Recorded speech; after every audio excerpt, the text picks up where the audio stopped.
There's nothing more frustrating than feeling like you're stuck in an emotional limbo with someone who just won't give you clarity. One moment, they seem invested, watching your stories, dropping a random like, even sending a cryptic text that makes your heart skip. And then, silence, distance, like you never existed. That's exactly where Emma found herself. She wasn't just dating, she was deeply entangled in an almost relationship with a man who did everything except fully commit. Every time she opened up, he pulled back. Whenever she created space, he reeled her in. The emotional push and pull left her drained, questioning herself, wondering if she was just imagining things. But here's the truth. Avoidants don't always walk away.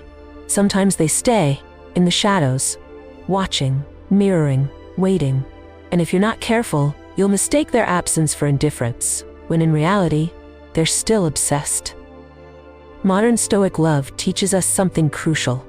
Detachment isn't the same as weakness. When someone refuses to be clear with you, it's not your job to decode their mixed signals. It's your job to recognize them for what they are and reclaim your power. In this video, I'm breaking down the 7 undeniable signs that an avoidant is still obsessed with you, even if they won't admit it. If any of these hit home, drop a comment below. I want to hear your story. Let's dive in. Mirroring, when they become a reflection of you without realizing it. You leave a mark on people in ways you don't even notice. Your laugh, your favorite phrases, the way you sip your coffee, it lingers. And sometimes it clings to the very person who swore they didn't need you. Avoidants don't express obsession in words. They don't chase, confess, or admit. But their subconscious betrays them.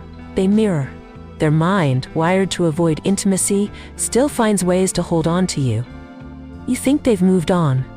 But then you notice, they've started loving the things you loved. The coffee shop you always went to, the Stoic philosophy you quoted, the playlist you swore made life better. It's not a coincidence. It's attachment disguised as indifference. Marcus Aurelius once said, "The soul becomes dyed with the color of its thoughts." But sometimes, it becomes dyed with the presence of another. Emma saw this play out in real time. She had let him go, at least she thought she had. No calls, no texts, no desperate attempts to pull him back. She practiced detachment.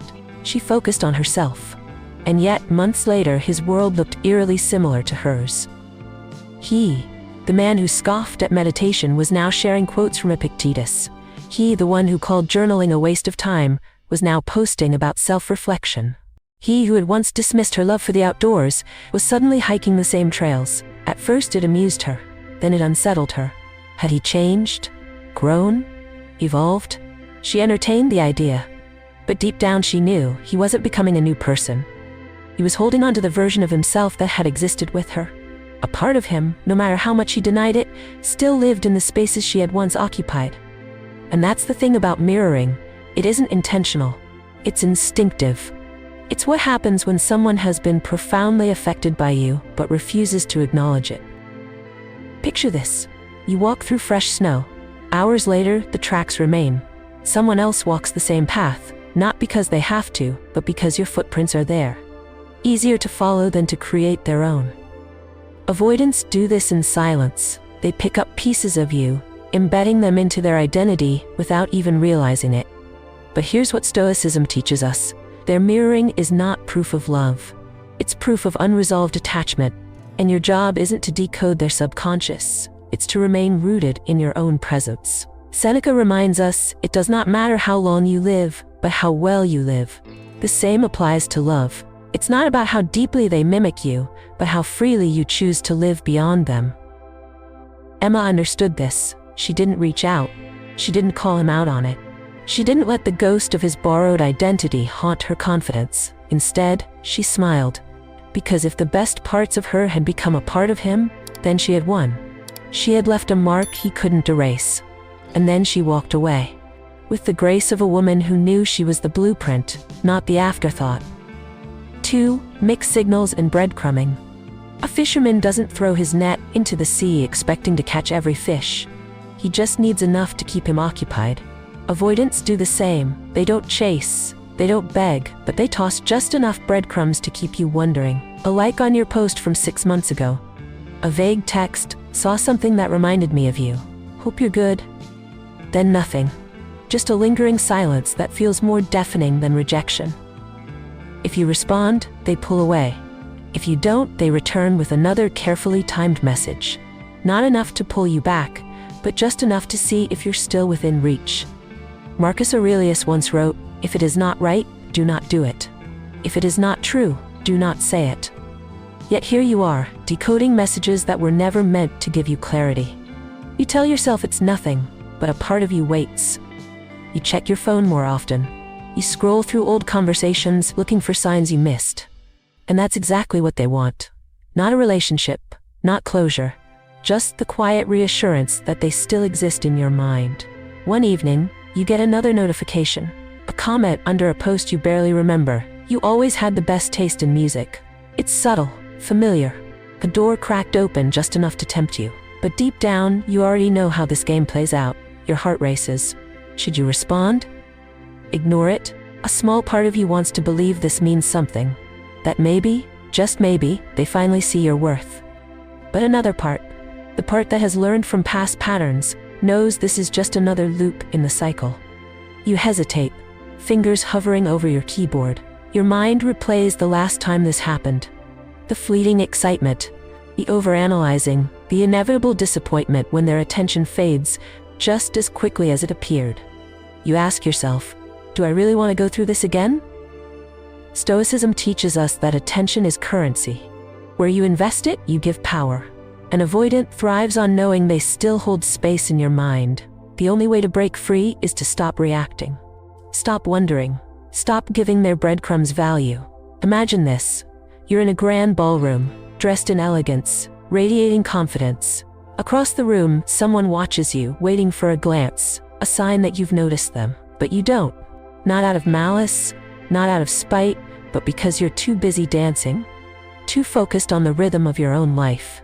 Avoidants are drawn to what they can't control. The moment you stop responding to their half-hearted signals, the dynamic shifts. Not because they suddenly want commitment, but because they feel the absence of your attention. You may think ignoring them is cruel. It's not. It's self-respect. You don't owe closure to someone who never offered you clarity. You don't owe energy to someone who only feeds you crumbs. You don't owe responses to someone who never valued your words to begin with. Seneca said, "He who suffers before it is necessary suffers more than is necessary." The anxiety of waiting for their next move, the sleepless nights spent analyzing their silence, that suffering is optional. The moment you decide their mixed signals are beneath you, you free yourself from the invisible leash they've placed around your mind.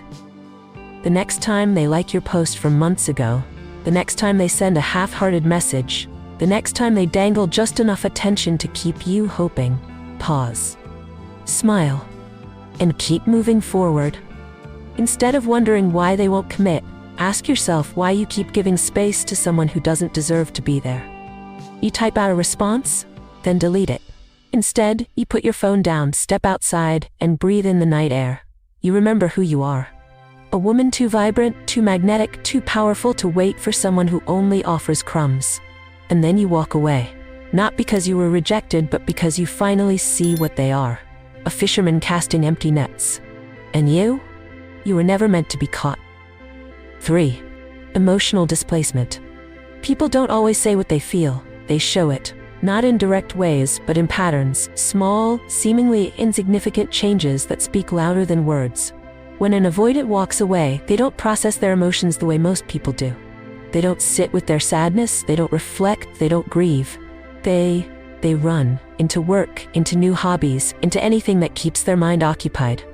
Because silence forces them to face what they don't want to admit. Epictetus once said, "It's not what happens to you, but how you react to it that matters." But avoidants don't react. They redirect. Instead of acknowledging the weight of their emotions, they convince themselves they're fine.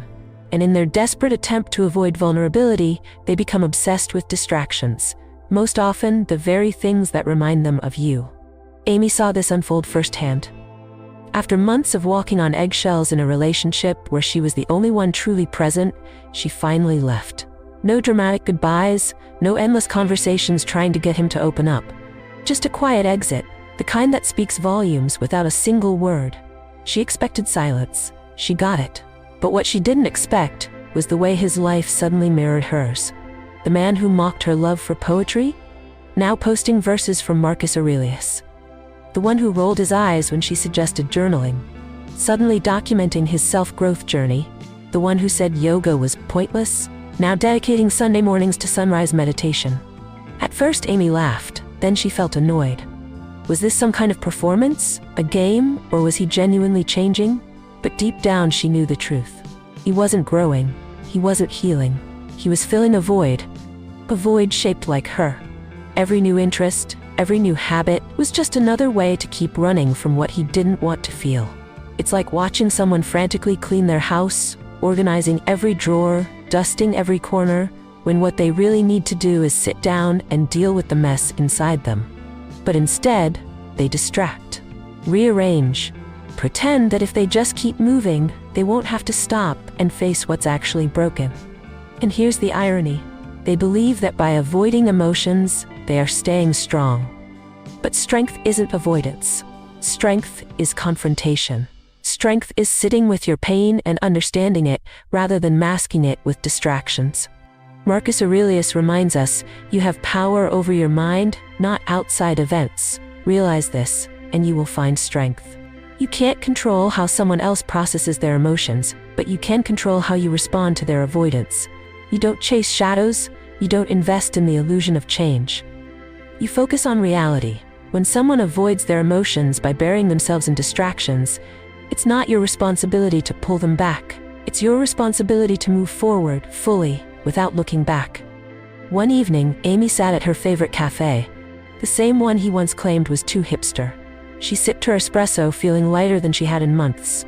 Her phone lit up, a notification, his name, a post he had just shared. Started reading the Daily Stoic. Good stuff. She smiled, shook her head, and put her phone down. She didn't need to respond.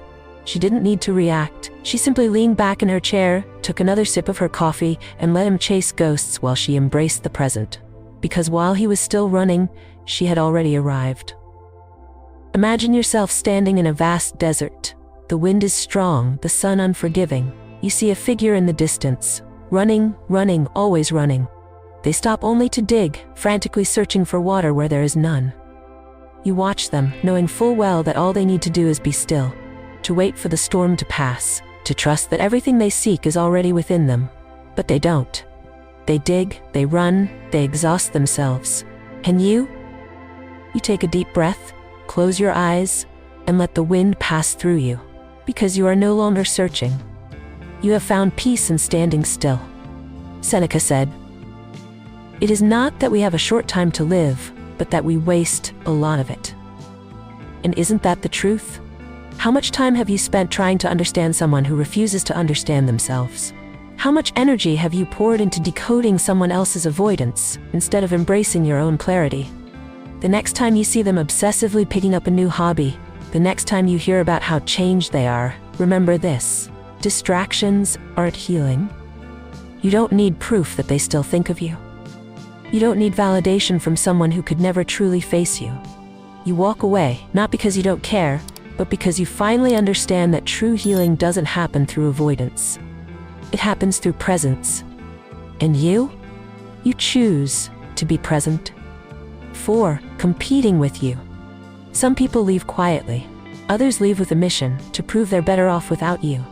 It's not about love. It's not about regret. It's about power. When an avoidant loses someone they once controlled, they don't mourn the loss.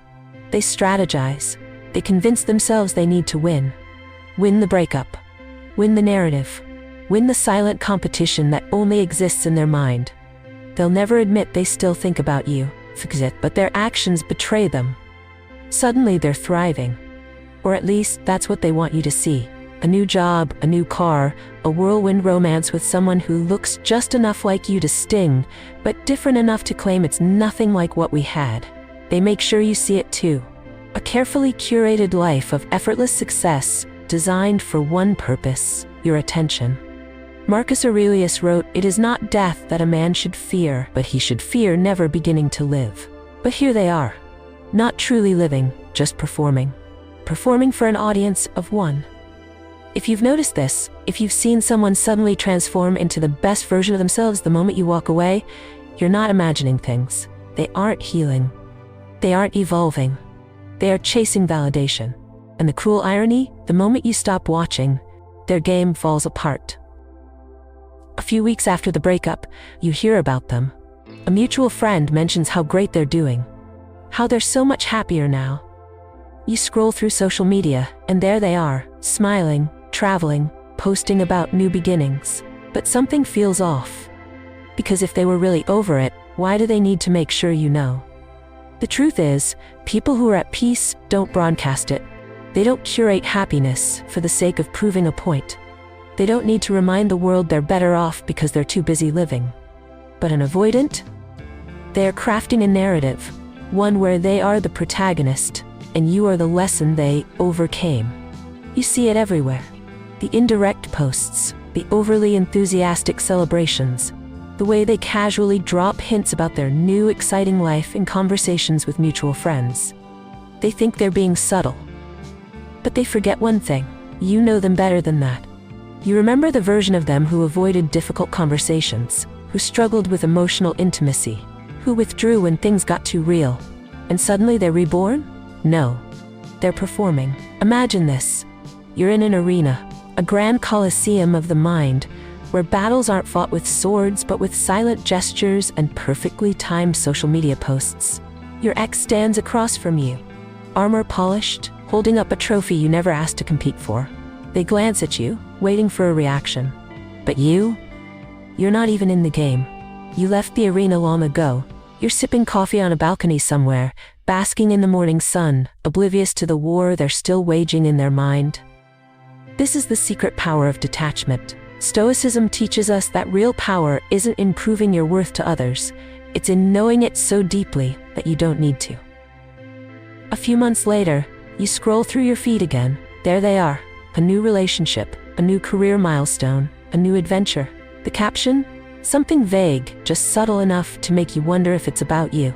You pause for a moment, a flicker of emotion surfaces. Then something shifts. You put your phone down, you exhale, and you realize you don't care. Not in the way you used to.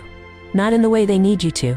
Seneca once said, "We suffer more in imagination than in reality." The moment you let go of the idea that you need to match their success, that you need to react, that you need to play the game, you reclaim your peace. So let them win. Let them have their moment. Let them race against a shadow of you that no longer exists. Because real victory isn't in proving them wrong. It's in being so deeply content with your own life that their performance no longer affects you. And if you've made it this far, I have to ask, have you noticed any of these signs in someone from your past? If so, drop a comment below.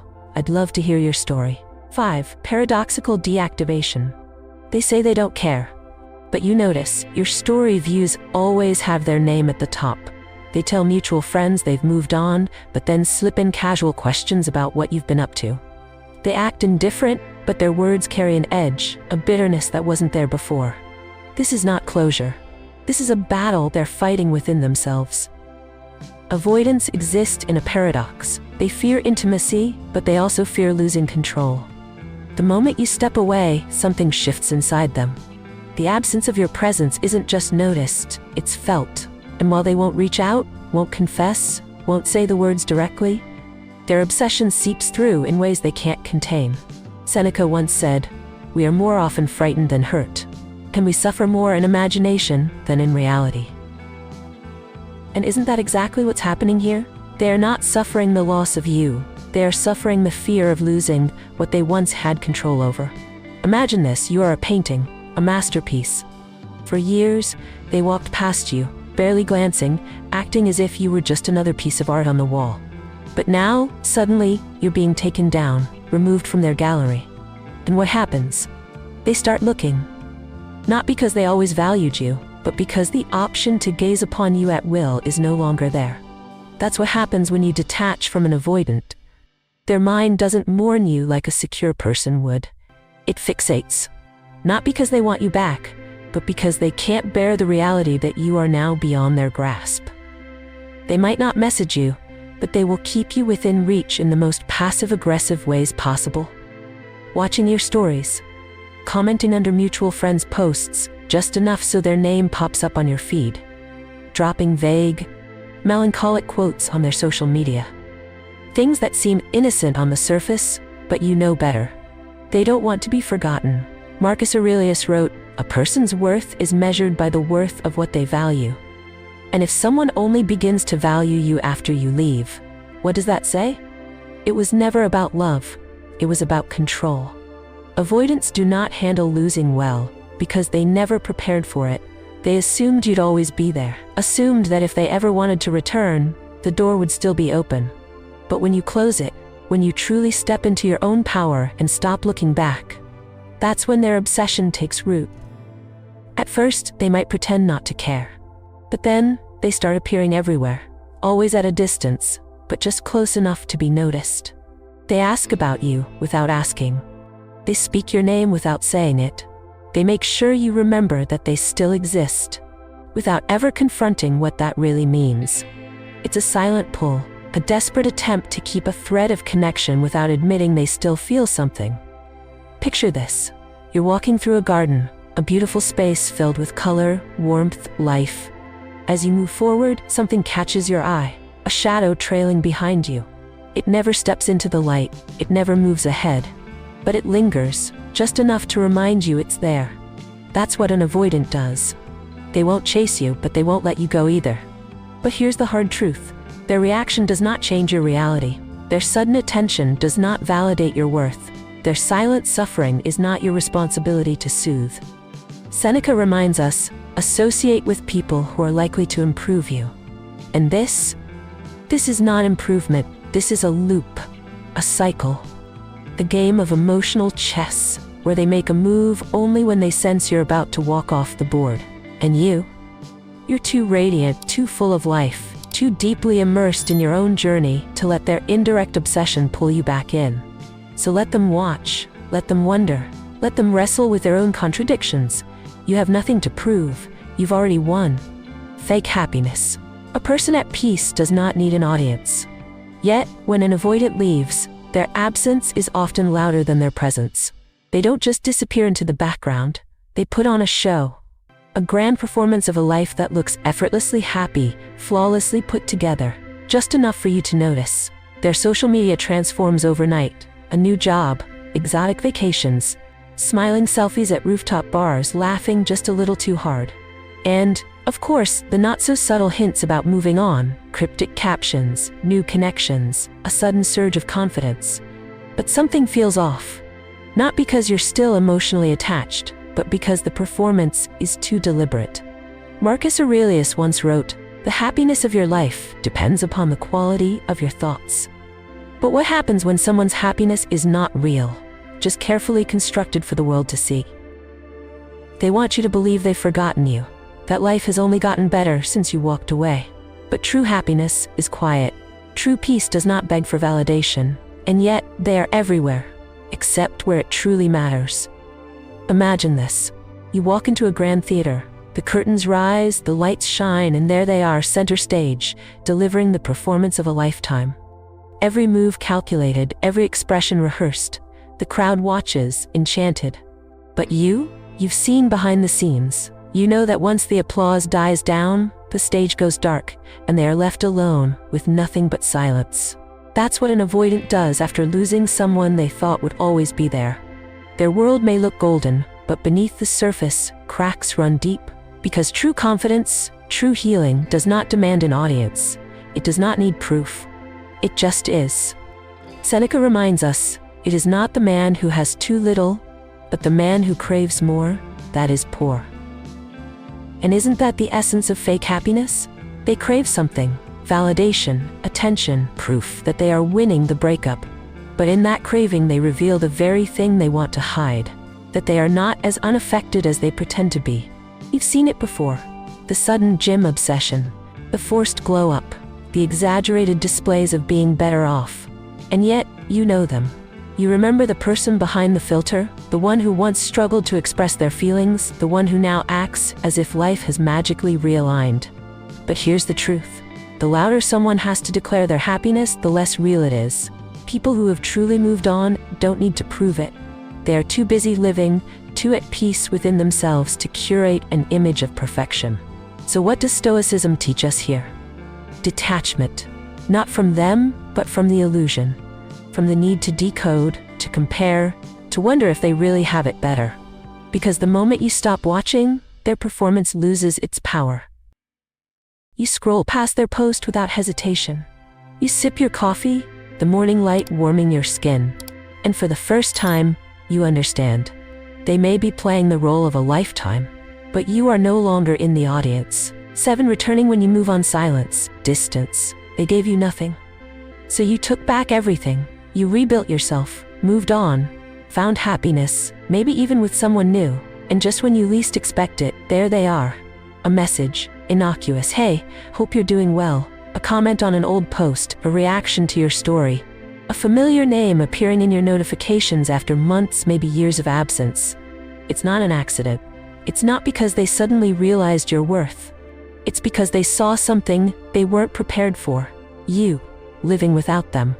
Avoidants don't truly process loss when it happens. They compartmentalize, they push it away, they convince themselves they don't care. But deep in their subconscious, they leave a door open. Not because they want to walk back through it, but because knowing the option is there gives them control. And then one day, that door is closed. You don't check on them anymore. Your world no longer revolves around their silence. You've stopped waiting, stopped wondering. And that is the moment they feel the shift. The absence of your presence isn't just noticed, it unsettles them. Marcus Aurelius once wrote, "Loss is nothing else but change, and change is nature's delight." But to an avoidant, loss is not just change. It is a confrontation with a reality they've spent their entire life running from. They reach out, not because they want to rekindle something real, but because they need reassurance that you're still there, that you haven't truly moved on, that if they wanted, they could still pull you back into their orbit. A vague text, a like on a post from 6 months ago, a nostalgic reference to something only you two would understand. It's calculated, even if they don't consciously realize it. It's like a child dropping a toy, walking away, and then running back to see if it's still there. Not because they miss it, not because they want to play with it, but because they need to know it hasn't disappeared. But you are not a toy. You are not waiting in the wings hoping they will return. You are not a safety net for their unresolved emotions. You are not a placeholder for their fear of finality. And this is where Stoicism gives you the power. Seneca said, "You act like mortals in all that you fear, and like immortals in all that you desire." When you fear losing someone who never valued you, you cling. But when you realize their return is not about love, but about fear, you let go. Imagine yourself in the ocean. The tide was once high, crashing against you, unpredictable, overwhelming. But time passed, the storm settled, you found solid ground again. And now here comes a single wave, small, hesitant, reaching for your feet. You watch it approach, watch it recede. It's familiar, but it no longer has the power to knock you over. That's what this is, a test, a ripple from the past, a reminder that while they are stuck in the same cycle, you have already moved beyond it. You could respond, you could entertain the illusion, you could let their reappearance shake your sense of peace, or you could see it for what it is, an echo of something that no longer defines you. You don't need closure. You don't need explanations. And most of all, you don't need to be pulled back into something you fought so hard to escape. So you don't react, you don't answer. Or maybe if you do, it's with the same indifference they once gave you. Because now, you are the one who is free. Silence speaks louder than words. Absence carries more weight than presence. And when someone who once avoided you suddenly circles back, it's not love, it's unfinished business. An avoidant doesn't chase. They don't confess, but their obsession always leaks out in ways they can't control. Mirroring your habits, dropping breadcrumbs, channeling their emotions into distractions. Competing with you in an invisible game, watching from the shadows but pretending not to care. Crafting an illusion of happiness. And when they sense they've lost you for good, they reappear just to see if they still hold power over you. But here's the truth. None of this is about you. It never was. It was always about their fear. Fear of connection, fear of losing control, fear of being forgotten. And this is where your power lies. Not in reacting, not in seeking answers, but in understanding that true strength is found in detachment. Marcus Aurelius reminds us, you have power over your mind, not outside events. Realize this, and you will find strength. You can't change them. You can't force clarity where they refuse to give it, but you can control how you respond. So, practice detachment. Guard your peace. When they resurface, let them. But don't let them in. When they watch from a distance, let them. But don't watch back. When they seek validation, offer them nothing. This isn't about proving your worth to someone who never saw it. It's about knowing your worth so deeply that their actions no longer affect you. And now I want to hear from you. Have you ever experienced this? Have you noticed these patterns in someone from your past? Share your story in the comments. I'd love to hear how you handled it.